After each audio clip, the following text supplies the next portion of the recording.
বাংলাদেশের বর্তমান উত্তপ্ত পরিস্থিতির ঘটনার আঁচ পড়েছে ভারতীয় নাগরিকদের উপরও। বাংলাদেশের অশান্ত পরিবেশের কারণে ভারতে ফিরতে হলো উচ্চশিক্ষায় পড়তে যাওয়া ছাত্রছাত্রীদের। এদিন বাংলাদেশ থেকে ভারত এবং নেপালের মেডিকেলে পড়তে যাওয়া প্রায় ৩৫০ জন ছাত্রছাত্রী হিলি সীমান্ত দিয়ে ভারতে ফিরে এলো। বাংলাদেশ প্রশাসন পুলিশি নিরাপত্তা দিয়ে তাদের সীমান্তে পৌঁছে দেয়। বাংলাদেশ থেকে ভারতে ফেরা ছাত্ররা জানায়, বাংলাদেশের পরিস্থিতি ভয়াবহ হলেও তারা তার আঁচ পায়নি। তাদের বাসে করে পুলিশি নিরাপত্তার মাধ্যমে ভারতের সীমান্তে পৌঁছে দেওয়া হয়। ভারতের আসামের বাসিন্দা তথা বাংলাদেশের মেডিকেল ছাত্র রেজাউল হক চৌধুরী জানান, বগুড়া মেডিকেল কলেজের পরিস্থিতি কিছুটা ভালো, আমরা নিরাপদেই ছিলাম। এরপর বাংলাদেশের পুলিশ ভারত ও নেপালের প্রায় ৩৫০ জন ছাত্রছাত্রীদের নিরাপদে হিলি সীমান্তে পৌঁছে দেয়। আমরা তো টিএমএসএস মেডিকেল কলেজের ছাত্র। তো আমাদের যেটা বগুড়া ডিস্ট্রিক্ট, সেখানে পরিস্থিতিটা মোটামুটি ভালো comparatively, like capital city like Dhaka.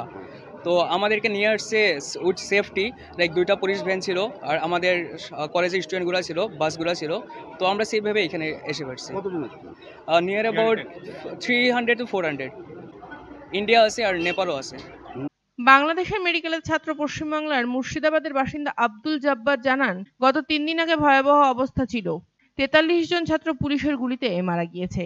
এরপর নেট অফ থাকায় আমরা খবরগুলি আর পাইনি। আমাদের বগুড়াতেও কিছু জায়গায় ভাঙচুর হয়েছে, তবে আমাদের কলেজ নিরাপদই ছিল।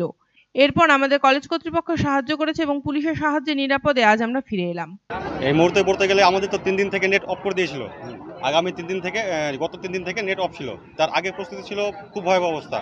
মানে আপনার স্টুডেন্ট যে ছিল ওটা 43 স্টুডেন্ট ডেথ হয়ে গেছিলো by firing of police and others Chhatra League, যেটা শেখ হাসিনা দলের। তার মধ্যে আমরা যেখানে ছিলাম বগুড়াতে, ওখানে অনেক ভাঙচুর হয়েছিল। তো আমাদের যেখানে কলেজ ছিল ওই কলেজটা নিরাপত্তা ছিল, বাট যেটা বগুড়া সাতমাথা শহর, ওখানে অনেক ভাঙচুর হয়েছিল, প্লাস ওখানে 3-4টা হত্যা হয়েছিল এবং পুলিশ ফায়ারিং 3 দিন ধরে চলেছিল। এখন আমরা পরিস্থিতি বলতে পারছি না, কারণ আমরা কোনো তথ্য পাচ্ছি না। যেহেতু নেট অফ আছে, আমরা কলেজের মধ্যে বন্ধ ছিলাম, হোস্টেলের মধ্যে। আপনাদের মেডিকেলের ছাত্র? ইয়েস, মেডিকেল ছাত্র মানে ফিরে এলেন? হ্যাঁ, ফিরে এলেন কিভাবে ফিরে এলেন? আমরা কলেজ থেকে এলাম, আমাদের কলেজ কর্তৃপক্ষ নিয়ে এলো, প্লাস আমরা পুলিশের সাহায্যে এসেছি। আমাদেরকে অনেক পুলিশ নিয়ে এসছে এখানে, আমরা অনেক নিরাপত্তার মাধ্যমে এসেছি। আর কলেজ কর্তৃপক্ষ আমাদের অনেক সাহায্য করেছে। তো আমাদের কোনো অসুবিধা হয়নি আসতে, খুব মানে নিরাপত্তা এসেছি আমরা। অপরদিকে বাংলাদেশ কারফিউ থাকার কারণে এদিন থেকে আমদানি রপ্তানি বাণিজ্য বন্ধ হয়ে গেল হিলি সীমান্ত স্থলবন্দর দিয়ে। হিলি এক্সপোর্ট অ্যাসোসিয়েশনের সদস্য সুব্রত সাহা জানান, বাংলাদেশের ইন্টারনেট যোগাযোগ ব্যবস্থা বন্ধ থাকায় আমদানি কারকের থেকে বার্তালাপ করা যাচ্ছে না। পাশাপাশি এদিন থেকে আগামীকাল পর্যন্ত আমদানি রপ্তানি বন্ধ থাকবে বলে বাংলাদেশ সরকারের তরফ থেকে জানানো হয়েছে। এর ফলে রপ্তানি করার জন্য কাঁচামাল নষ্ট হয়ে যেতে পারে। আর্থিক ক্ষতির সম্মুখীন হবে রপ্তানিকারীরা। বাংলাদেশের পরিস্থিতি এই মুহূর্তে খুবই ভয়াবহ এবং খুব সঙ্গীন পরিস্থিতি। আমরা বাংলাদেশে কোনো আমাদের যে ইম্পোর্টার যারা আছেন তাদের সঙ্গে কোনো রকম যোগাযোগ করতে পারছি না, কারণ কি ওখানে টোটাল ইন্টারনেট ব্যবস্থা সম্পূর্ণ বিচ্ছিন্ন করা আছে। এর ফলে আমরা কোনো আমাদের পার্টির সঙ্গে যোগাযোগ করতে পারছি না, কোনো এলসিও হচ্ছে না, সমস্ত নেট সার্ভার সমস্ত ডাউন করা আছে, কাস্টম সার্ভার বন্ধ, কোনো ডিউটি হচ্ছে না।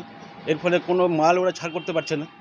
আজ এই কারণে আজকে বাংলাদেশ গভর্নমেন্ট বলে দিয়েছে আজ এবং আগামীকাল 2 দিন সম্পূর্ণ রকম বন্ধ, মানে কমপ্লিট শাটডাউন করে দিয়েছে টোটাল বাংলাদেশ। এবং শুধু তাই নয়, ওপারটাতেও কারফিউ আছে।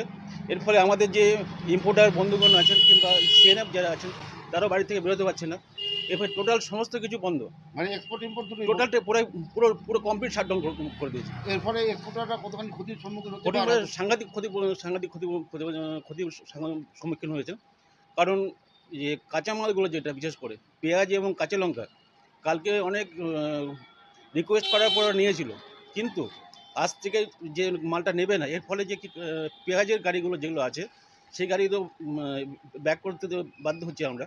এর ফলে অনেক টাকার সম্মুখীন, মানে প্রচুর ক্ষতিপূরণের সম্মুখীন হতে হবে।